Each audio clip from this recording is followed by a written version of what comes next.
Welcome back to the Podcast. I'm Alex. And I'm Bill Moore.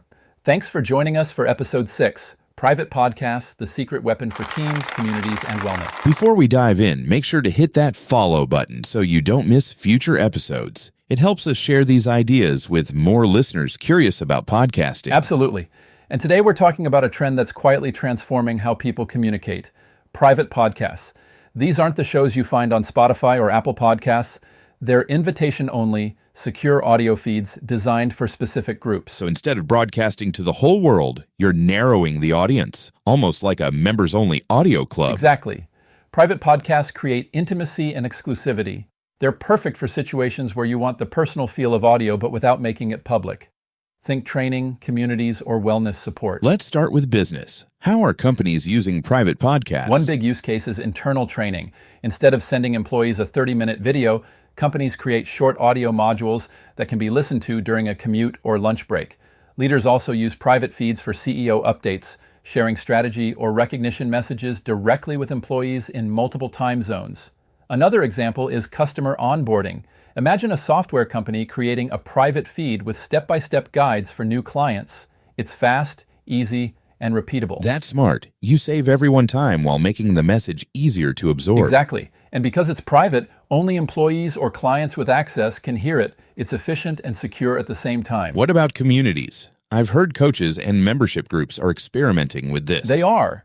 Coaches are creating premium podcast feeds for paying members, weekly lessons, bonus Q&A, or guided exercises. Mastermind groups share weekly reflections or challenges through audio.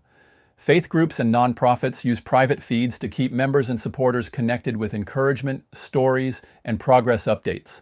The best part is how personal it feels. It's like a direct line from leader to listener. And because it's in podcast form, members can listen while doing other things instead of having to sit down and read long updates. Exactly. Audio respects people's time. It fits into their daily routines instead of competing with them. Now, let's get into health and wellness, because this is where it gets really interesting. How are private podcasts being used there? Great question.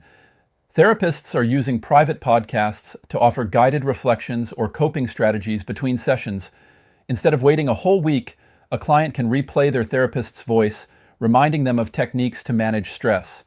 Wellness coaches create daily motivational nudges or guided meditations that clients can access anytime. Caregiver groups use private feeds to share encouragement, reminders, and practical advice. And because these feeds can be kept secure, they're a safe way to deliver sensitive content. That seems huge. It helps clients feel supported outside of appointments, which is often when they need it most. Exactly.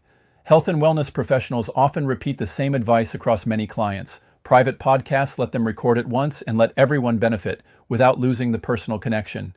It's scalable, supportive, and sustainable. And I imagine privacy is key here. People want to know their information is safe. Absolutely. That's why private feeds matter. They can be password protected, invite only, or distributed through secure apps. In healthcare, HIPAA compliance is critical, and private podcasting offers a pathway that public platforms can't provide. So we've covered business, communities, and wellness. But what about education? Education is a natural fit. Schools can create private podcasts for students, audio study guides, recaps of key lessons, or even messages for parents. Online course creators use private feeds as a bonus resource, offering subscribers exclusive lessons. Microlearning is another example. Bite-sized audio that students can consume daily.